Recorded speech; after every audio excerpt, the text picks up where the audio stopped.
ماحولیات کے حوالے سے کام کرنے والی نادیہ قریشی کچرے کو کارآمد اشیاء میں تبدیل کرنے کا فن رکھتی ہیں اور دیگر خواتین کو بھی اس کی تربیت دے رہی ہیں۔ نادیہ نے یہ کام 2 سال قبل شروع کیا تھا، جب وہ گھر گھر جا کر استعمال شدہ پلاسٹک کی بوتلیں، اسٹراز، آئس کریم کے ڈبے اور دوسرا کچرا جمع کرتی تھی اور ان سے سجاوٹ کی مختلف چیزیں بناتی تھی۔ نادیہ کا بتانا ہے کہ ان کا کام کا بنیادی مقصد پاکستان میں موسمیاتی تغیر سے پیدا ہونے والے مسائل کو حل کرنے میں اپنا حصہ ڈالنا ہے۔ انہوں نے بتایا کہ فضلات میں ایک آرگینک یا نامیاتی کچرا ہے، جسے سبزیاں، خوراک کی چیزیں وغیرہ جو زمین میں گل سڑ جاتی ہیں، لیکن ان میں آرگینک یا غیر نامیاتی اشیاء بھی ہوتی ہیں جن میں پلاسٹک وغیرہ شامل ہیں، جو کئی سالوں تک زمین میں پڑی رہتی ہیں۔ انہوں نے مزید بتایا کہ ان آرگینک کچرے سے ماحول سمیت انسانی صحت، آبی زندگی اور جانور بھی متاثر ہوتے ہیں۔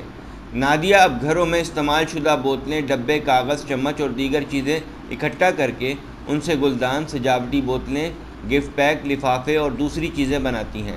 کچرے کو قابل استعمال بنانے سے قبل نادیہ ایک مقامی کالج میں پاکستان اسٹڈیز کی استاد تھیں۔ ماحولیاتی آلودگی کو ختم کرنے میں کردار ادا کرنے کے علاوہ یہ کام نادیہ قریشی کے لیے معاش کا ذریعہ بھی ہے۔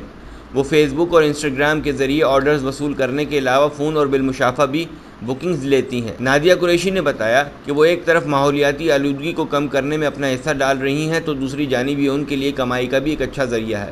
میں اب خواتین کو بااختیار بنانے کے لیے انہیں اس کام کی تربیت بھی دیتی ہوں۔ نادیہ کے خیال میں حکومتی سطح پر ماحولیاتی آلودگی کو کم کرنے کے لیے خاطر خواہ اقدامات نہیں کیے جا رہے اور حکومت کو اس پر خاص توجہ دینی چاہیے۔